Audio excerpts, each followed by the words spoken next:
Are you much of a fan of gardening? I have to be honest, I'm not really that interested. Unless I can use a big machine, then gardening doesn't appeal that much to me. But sometimes I'll do a little bit of repotting or give me the hedge cutter and I'm really happy. In fact, it's hidden away so I can't get to it unless I've got written permission to use it.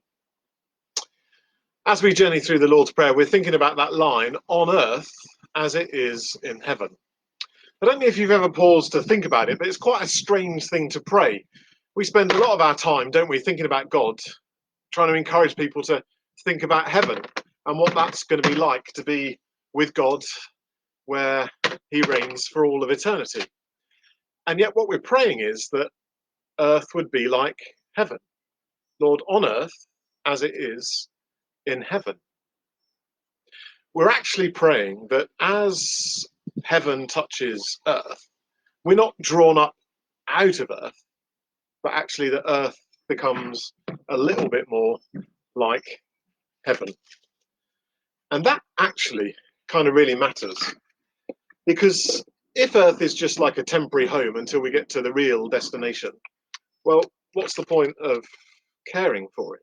We can just use environmental resources and all the gifts of creation for our own good and, well, hang the future, hang anyone else. It's given to us. Let's enjoy it and not worry too much.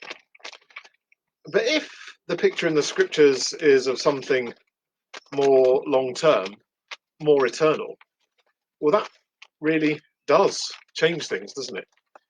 That God is faithful to all that he has made and that his salvation plan includes all of creation. That's a phenomenal thing to reflect on, and what it means to be co-heirs with Christ, the Lord of heaven, the Lord of earth, for all of eternity. You know, sometimes I wonder if we won't be stewarding the earth as it should be, tilling the ground, learning how to live in relationship with the world, in relationship with one another. What a future that will be, to learn to live not just in right relationship with people, but with all of creation. I think that's what some of those images in the prophets are all about wolves lying down with kids and kids playing with snakes and all of that kind of stuff. God's vision of salvation about everything within the world. And of course, at the end of the scriptures, we have that vision of heaven coming down, a city coming down out of heaven to earth. Earth and heaven touching one another and everything being made new. The story of scripture starts in a garden and it ends in a city. And I love that image of how God's salvation plan deals with everything as pastoral as a garden and everything as complex as a city. People living cheek by jowl alongside one another, heavy industry, manufacturing, commerce, all of those kind of things. All of it being renewed. Creation, human interactions, business, commerce, trade, all of it being renewed. On earth as it is in heaven.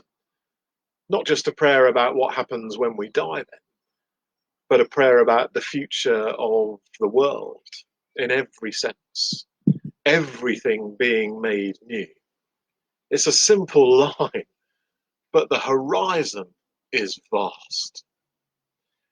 Our Father, who art in heaven, hallowed be thy name. Thy kingdom come, thy will be done, on earth as it is in heaven.